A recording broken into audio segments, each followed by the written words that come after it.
Está começando mais um Saúde em Dia e hoje nós vamos falar sobre a tireoide, como ela funciona, os sintomas do desequilíbrio dessa glândula e o tratamento do hipertireoidismo e do hipotireoidismo.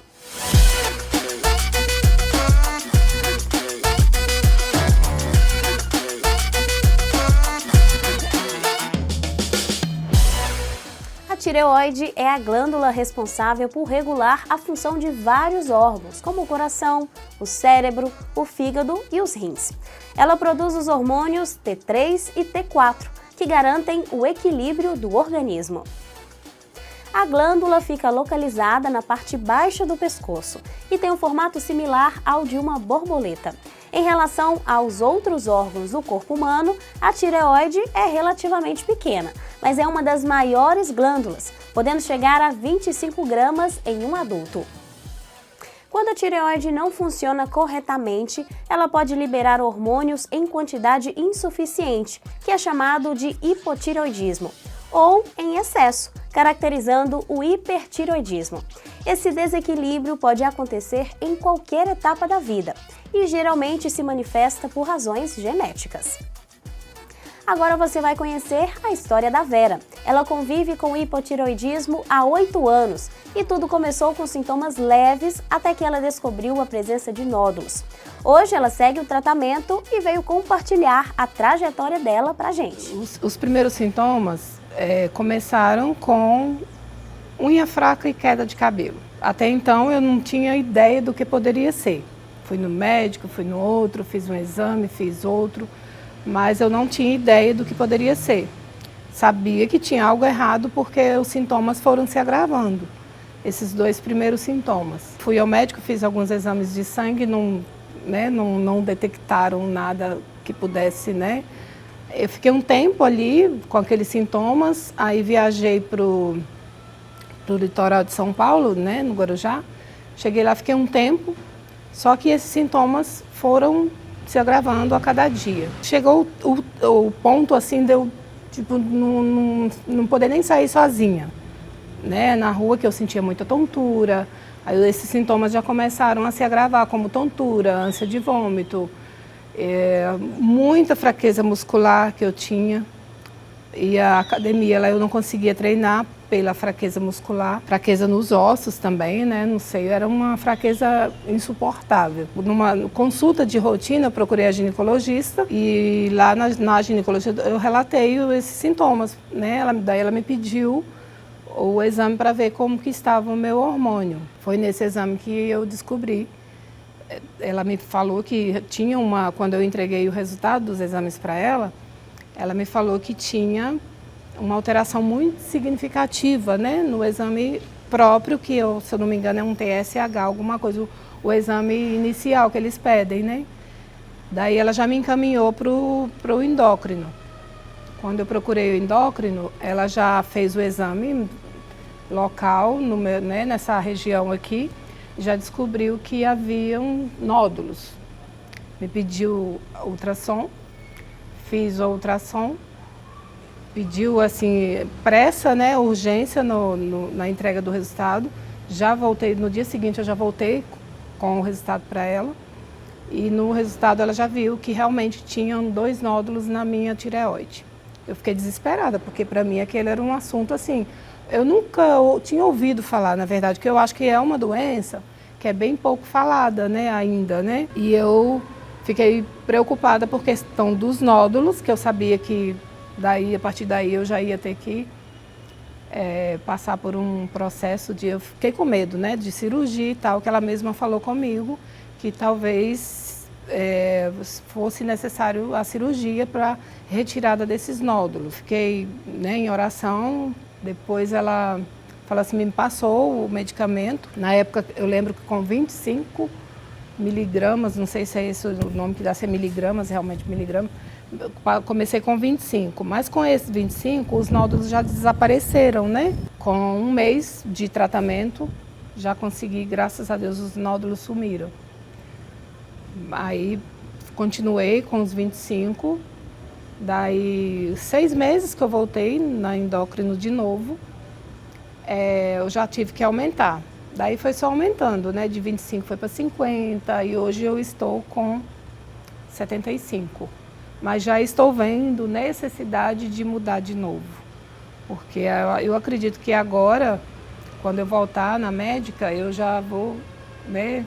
Já estou vendo que algo já mudou, né? Já não está mais a mesma coisa. Então, provavelmente vai mudar essa dosagem do remédio de novo. A hipotiroidismo, né? No meu caso, que tem a hiper e tem a hipo. É interessante que quando eu fiz o meu primeiro exame, que mostrou que eu estava com a hipo, eu lembro que há uma semana atrás, quando eu descobri, numa semana eu perdi mais ou menos uns 4 quilos. E eu relatei isso para a médica. Eu falei, por que eu perdi peso se que hoje eu estou... Porque incha, né? A hipotiroidismo, ela incha. Ela não engorda, na verdade é um inchaço. E de repente eu perdi muito peso durante uma semana, né? 3, 4 quilos para uma semana é muita coisa. Aí ela falou, então é porque ela oscila. No meu caso ela oscilou. Numa semana ela foi para a hiper e aquela é uma loucura. O organismo da gente fica completamente alterado, né? A hiper me fez secar quase 4 quilos numa semana. E aí depois ela falou, só que agora ela está em hipo. Aí nunca mais ela mudou. Hoje eu tenho hipotiroidismo, né? Que às vezes as pessoas perguntam, qual a diferença de hiper e hipo? A médica me explicou que a hipo você engorda, né? E a hiper a pessoa emagrece muito. O metabolismo fica muito acelerado e a hipo, o seu metabolismo já fica lento, que é no meu caso. Eu tomo medicamento todos os dias, meia hora antes do café da manhã. Se eu não tomar, se eu ficar 3 dias sem tomá-lo, volta tudo. A pele fica extremamente ressecada, é o primeiro sintoma de quando você para o medicamento. Eu, pelo menos no meu caso, fico muito sonolenta ou agitada. É uma mudança assim, de comportamento muito estranho. Sonolenta, pesadelo, dá uns tremores, né, no corpo, por consequências, né, da falta do medicamento. Então, no meu caso, eu não consigo, de forma alguma, ficar sem o medicamento. Porque ela volta tudo desde o início, né? Como desde o início. Quando eu descobri, eu estava com 40. Hoje eu estou com 48, então ela me falou que os alimentos com muito iodo, eu teria que evitar. Como eu evito, né? Algo que tenha iodo, né? Eu fiquei tendo alguns sintomas durante um bom tempo, né? Só que eram sintomas mais leves, né? Tipo, a queda de cabelo começou um pouquinho e eu fui deixando. Mas quando começou a se agravar, aí eu já procurei médico, porque já ficou bem preocupante a situação. Aí eu procurei médico e foi lá no Guarujá, no litoral de São Paulo, que eu descobri que realmente eu estava, e já estava num grau bem avançado, porque é a ponto de criar nódulos, né? Eu acho que é quando está já num grau bem avançado. Eu sempre falo, como eu trabalho com pessoas ali o tempo todo, né? Eu sempre falo, aparece alguém lá com cabelo caindo, unha fraca, eu já alerto. Olha, testa sua tireoide, vê sua tireoide como está, se ela está funcionando direitinho, porque eram sintomas que eu tinha na época e que eu não sabia nada sobre tireoide. A partir do momento que você se cuida, é muito importante a gente praticar exercício, muito importante. Acho que, né, todo especialista fala, pratique exercício físico, é bom para tudo, mas nesse caso é muito bom. Na volta do intervalo, vamos falar sobre os sintomas das disfunções da tireoide. Voltamos já!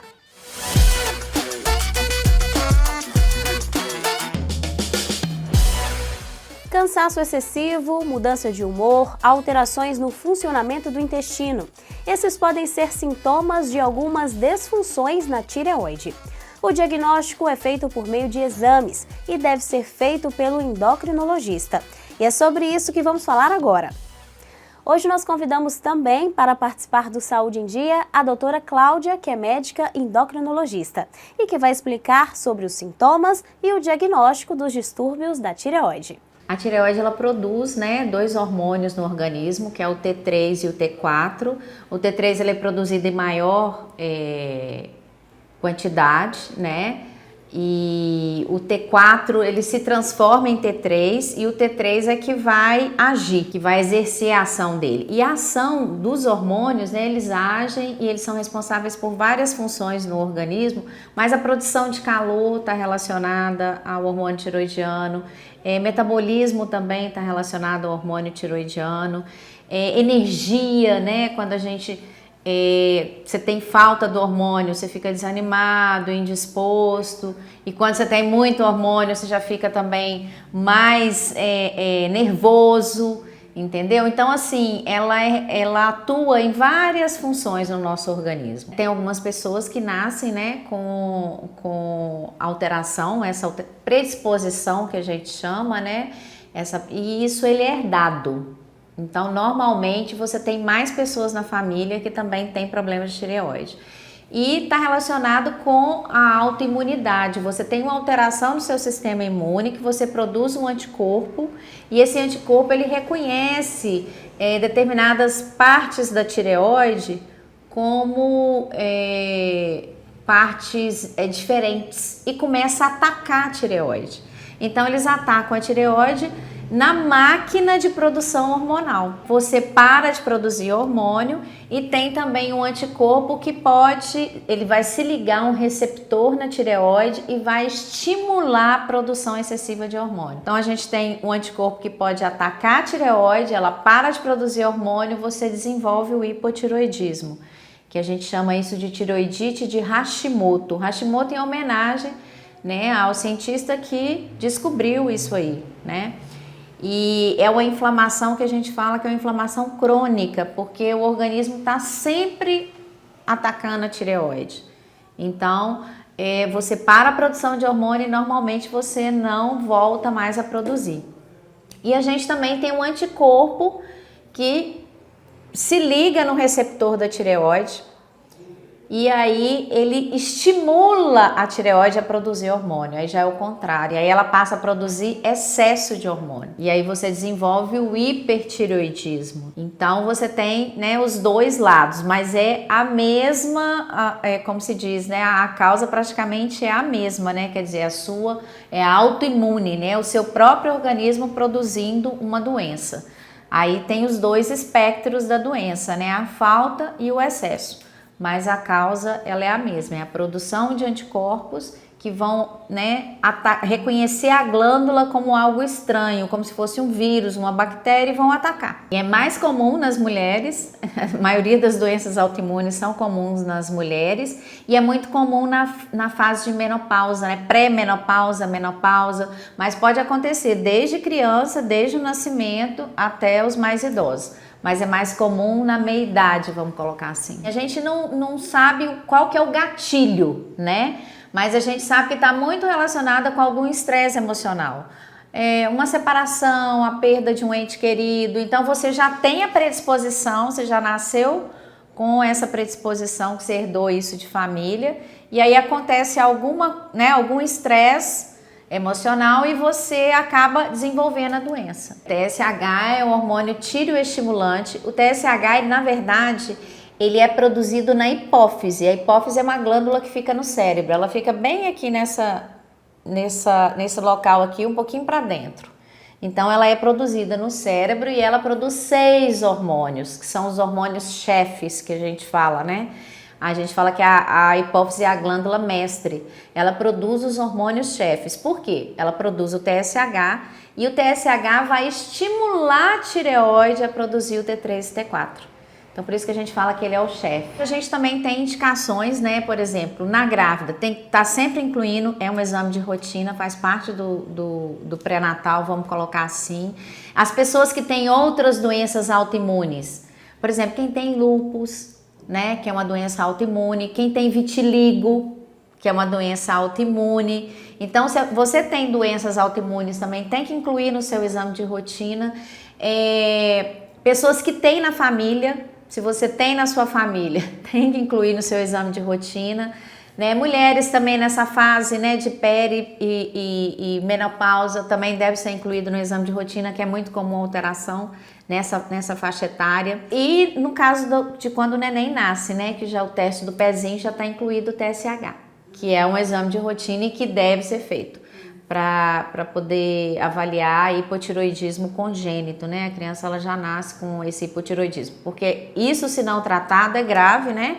A criança ela evolui com o que a gente chama de cretinismo, né? E evolui com retardo mental, se não for tratado nos primeiros anos. Quando você tem pouco hormônio, o que acontece com o TSH? Ele já detecta isso e ele aumenta para dar mais ordem para a tireoide produzir hormônio. Mas o problema é que a tireoide é que está doente. Então, o TSH vai só aumentando. Então, quando você vai fazer o diagnóstico de hipotiroidismo, o seu TSH tem que estar elevado.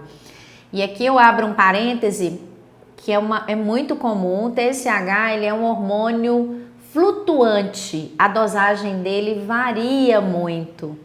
E varia também durante o dia, né? Então, por exemplo, você foi hoje, você dosou o seu TSH, o normal dele, até 5,6.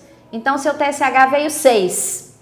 Ai, tô com problema de tireoide. Não, tem que repetir. Por quê? Porque é um hormônio que flutua muito. Então, você dosou hoje, deu 6, amanhã você pode dosar, vai dar 3. E 3 está dentro do normal. Então, eu recebo muitas vezes no meu consultório pessoas que estão sendo tratadas de hipotiroidismo sem estarem com hipotiroidismo. Então, o exame hormonal a gente sempre deve repetir, não tratar com a única dosagem, porque senão você acaba tratando sem necessidade. E excesso de hormônio faz mal. O TSH, ele, quando você tem pouco hormônio, ele vai aumentar para dar ordem para a tireoide produzir. Só que a tireoide está doente, porque a doença autoimune ataca, o anticorpo ataca a tireoide e ela para de produzir hormônio. Então o TSH vai só aumentando para dar ordem e ela não responde. E no caso do hipertireoidismo, você tem um anticorpo que é semelhante ao TSH. Ele se liga ao receptor do TSH. Então, ele se liga onde o TSH dá ordem. E aí, ele estimula a glândula a produzir muito hormônio. Quando você tem muito hormônio, o que acontece com o chefe? Ele diminui a ordem. Então, ele vai diminuir. Aí, já é o contrário. Você vai pegar um exame que o TSH está baixinho. Você pega aí TSH de 0,001. Por quê? Porque tem hormônio demais, então ele não precisa dar ordem. Aí ele diminui. Como se diz, ele se cala, né? Ele não fala mais nada, ele diminui, mas aí você tem um outro fazendo o papel dele, estimulando a glândula a produzir muito hormônio. Então você tem essas duas questões. No hipo, o TSH está elevado, as pessoas às vezes não entendem, mas eu tô com falta de hormônio e o TSH está alto. É porque o TSH é o chefe. Então, ele tem que dar ordem para produzir mais hormônio. Quando tem muito hormônio no hiper, ele diminui, porque ele não precisa dar ordem, que a glândula já está produzindo demais. Então, é um feedback muito bem compensado pelo organismo, né? E às vezes, a gente passa remédio para o paciente sem necessidade se você não seguir isso aí, entendeu? Se você não entender como é que se faz esse feedback. Né? E aí o paciente acaba tomando remédio sem necessidade. Então, tem que sempre repetir. TSH a gente sempre repete, porque é um hormônio que flutua demais e depende da necessidade do organismo. Às vezes, naquela hora que você colheu, o organismo liberou um pouquinho mais sem você estar doente. Então, não quer dizer que o TSH, todo o TSH alto, você tem que tratar. Repetir. Pedir os anticorpos para saber se realmente é uma doença autoimune, né? Ver se o paciente não está em uso de medicamentos que atrapalham o exame. Por exemplo, um medicamento que mulher usa demais que atrapalha o exame da tireoide é biotina. A biotina atrapalha o TSH. E a biotina é um remédio que as mulheres usam para cabelo, queda de cabelo. Então, qualquer dessas vitaminas, gente, para cabelo tem biotina. E a biotina, ela altera o exame da tireoide. Então, a gente pede para parar uns 5 dias para depois você dosar de novo. Então, esse tipo de coisa. Às vezes, você está tomando uma vitamina, você não falou para o seu médico, porque a gente pergunta, né? Eu sempre pergunto, está tomando algum medicamento? Não. E às vezes a pessoa acha que vitamina não é medicamento. É medicamento, sim, interfere em muitos exames. Então tem que avisar para o médico que tipo de medicamento você está tomando. E eu sempre pergunto, tá tomando algum remédio para cabelo? Porque o remédio de cabelo altera. Então eu peço para parar o remédio, esperar uns 5 dias e depois a gente faz o exame. Porque senão atrapalha o exame. E às vezes eu vou tratar a paciente sem ela estar com problema de tireoide. A doença ela tem a mesma causa, né? Os espectros que são diferentes. O hormônio, o anticorpo que estimula, ele pode inibir. Se ele está estimulando, eu vou ter hiper. Se ele está inibindo, eu vou ter hipo.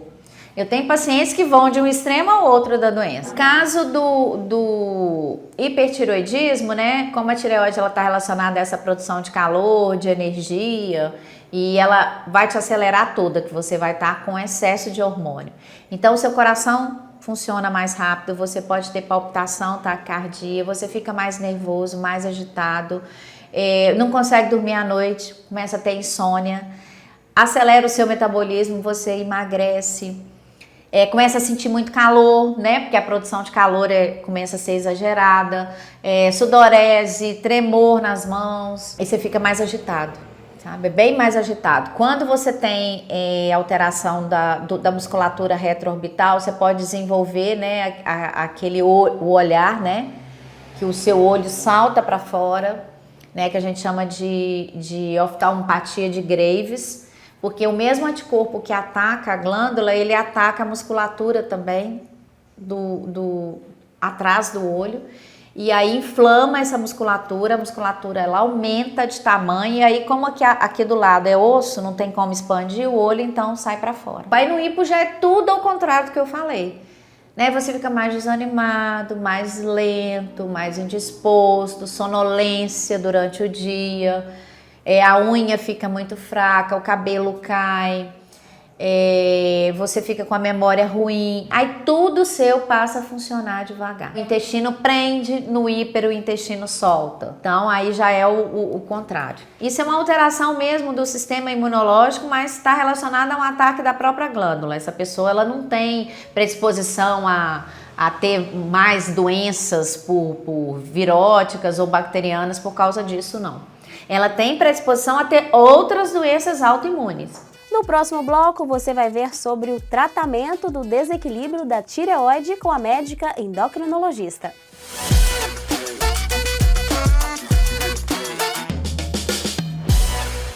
Agora o assunto é tratamento.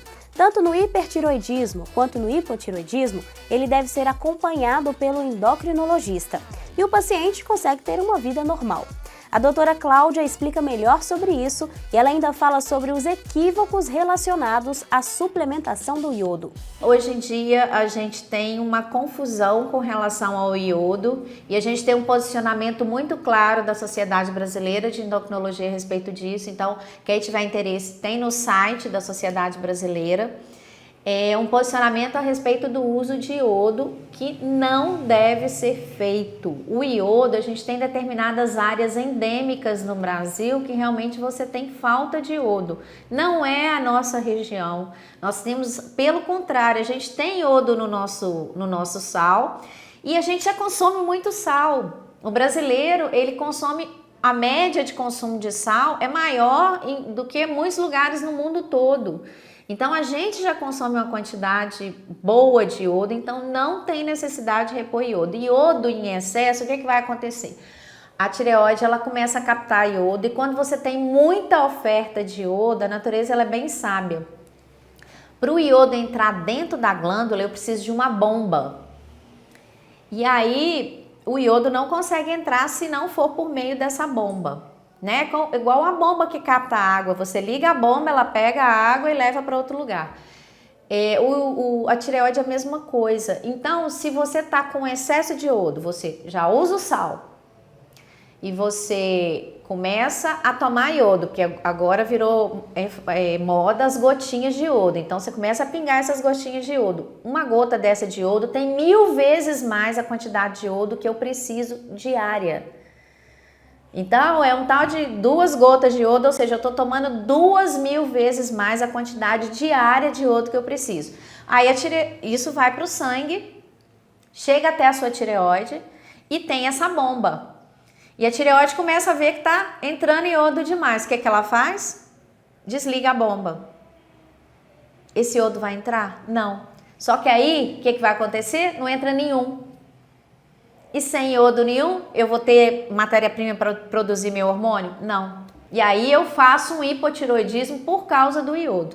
E pode acontecer também desse excesso de iodo eu fazer um hiper, porque eu tenho muita matéria-prima para produzir hormônio. Então eu posso fazer tanto um hipo quanto um hipertireoidismo. Excesso de iodo causa problema, não deve ser usado. Tá? Nós não temos a nossa região aqui, a região do Sudeste, não é uma região endêmica para falta de iodo.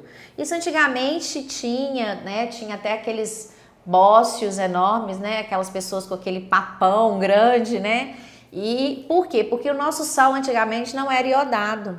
Mas depois teve um manifesto mesmo da Sociedade Brasileira de Endocrinologia pedindo, né, para o Ministério da Saúde a colocação de iodo no sal e depois passou a ser obrigatório. Então o nosso sal ele é iodado.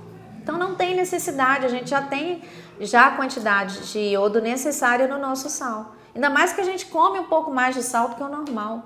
Então, não tem necessidade de reposição de iodo. Em relação ao hormônio, é só o excesso ou a falta.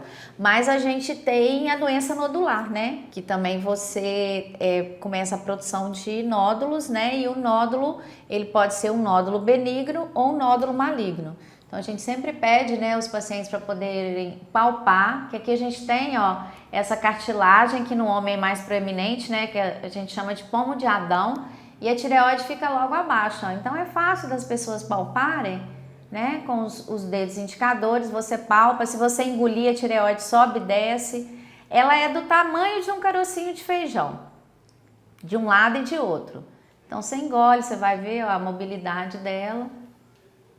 E quando tem nódulo, né, você consegue sentir. Ou então pela própria aparência, né? O nódulo a gente normalmente faz um ultrassom, uma coisa que é bom esclarecer. O ultrassom não deve ser feito em pessoas que não têm problema de tireoide. Por quê? Mais da metade da população no mundo tem nódulo na tireoide e a maioria dos nódulos são benignos. Não tem necessidade de você ficar fazendo ultrassom se você não tem doença da tireoide. Senão você vai acabar achando um nódulo desse, quer dizer, vai vir um estresse sem necessidade. E os nódulos da tireoide, a maior parte deles são benignos. Então, você notou alguma alteração, tem indicação de nódulo. No caso do hipo e do hipertireoidismo também tem indicação de fazer ultrassom, quer dizer. Então, notou um nódulo, também tem indicação de fazer ultrassom. Agora, tirando isso, não é exame de rotina, como tem sido feito por aí, tá? Então, não é nenhum tipo de exame para você poder fazer, eu quero fazer um check-up e incluir ultrassom da tireoide. Não tem essa necessidade. Quando você detecta um nódulo, você faz o ultrassom e pelo ultrassom, as características do nódulo, a gente vai ver se é preciso fazer biópsia ou não. Que aí a biópsia você vai colher o material, né? Enfia uma agulhinha dentro do nódulo por fora, você colhe o material e manda examinar pra gente ver se é benigno ou se é maligno. Normalmente o nódulo benigno não se faz nada, você só acompanha o paciente. O maligno a gente pede para retirar e você faz a cirurgia. Se for o hiper, a gente tem um medicamento que você usa para frear a glândula. Então, esse medicamento vai atuar e diminuir a produção de hormônio. E se for o hipo, você vai fazer uma reposição hormonal. Você vai repor o hormônio que está faltando. Tá? A gente faz a reposição com o T4. A gente tem também vários casos aí, eu tenho visto aqui no meu consultório de receitas mandando manipular o T3 e T4. Gente, a manipulação desse hormônio tiroidiano é muito perigosa. Por quê? O hormônio tiroidiano é em microgramas. Microgramas é 1000 vezes menos do que miligrama. E a maioria dos remédios nossos são em miligramas. E o hormônio tiroidiano é em micrograma. Vamos supor que você manda manipular. Aconteceu alguma coisa, ela vai e está acostumada com miligrama, põe miligrama no seu remédio. Ou seja, vai pôr uma dose 1000 vezes maior. Então, a gente já teve 4 casos de morte por causa de excesso de hormônio tiroidiano. Isso aconteceu em Belo Horizonte e aí depois disso também a nossa sociedade se posicionou contra a manipulação de hormônio tiroidiano, mesmo porque o hormônio ele é baratíssimo, então não tem necessidade de manipular. Por quê? Porque às vezes, né, pode ter algum erro e aí vai vir uma dose 1000 vezes maior em uma cápsula.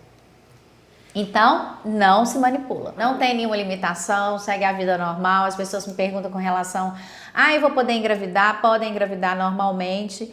Inclusive, assim, quando a pessoa está com problema, né, para conseguir engravidar, infertilidade, tem que se investigar a tireoide, porque quando ela está descontrolada, você não consegue engravidar, né? Mas ela controladinha, você engravida normalmente, tem uma vida normal, sem problema nenhum. Tanto o hiper quanto o hipo. Tem que tomar os medicamentos adequadamente, tá? Porque o hormônio estando controlado, vida normal, vida que segue. E, gente, comecem a ter um pouco de senso crítico, né? A gente está vivendo uma época de uma medicina, eu falo que é uma época muito estranha, né? Começa a ter senso crítico das pessoas que vocês vão, para ver se realmente começam a pedir aquele tanto de exame e depois não sabem avaliar o exame. Hormônios são exames difíceis, você tem um feedback, é fisiológico e esse feedback ele é potente. Então, se você não souber avaliar, começam a te mandar aquelas receitas imensas e carésimas, que a receita é cara, com vários medicamentos e sem a mínima função, sem a menor evidência científica. Então, comecem a suspeitar disso, tá? Porque a gente não precisa de muito remédio, a gente tem isso tudo em quê? A gente tem na alimentação, né? Você alimenta bem, hidrata bem, dorme bem, você não precisa de medicamentos à parte, com exceção das doenças que são essas doenças autoimunes, porque aí não tem como a gente, né, intervir.